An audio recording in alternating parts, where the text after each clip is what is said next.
দেখো বন্ধুরা, এটা আমাদের কান্দুয়া গ্রামের কালীমার মন্দির। আমাদের এই মন্দিরটা প্রচুর বিখ্যাত।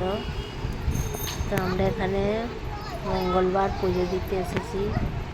আমি বোম্বে থাকি, যখনই আসি মায়ের কাছে পুজো দিতে আসি।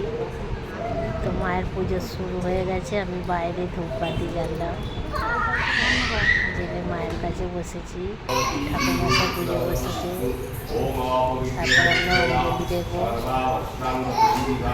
অঞ্জলি দেওয়ার পর মায়ের প্রসাদ নেব। ভক্তি ভরে মা সবার ভালো করো, সবাইকে ভালো করো।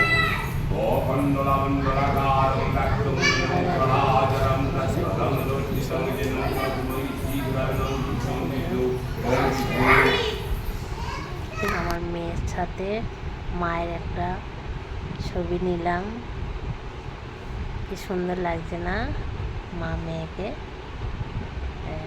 মা আমাদের জাগ্রত মা,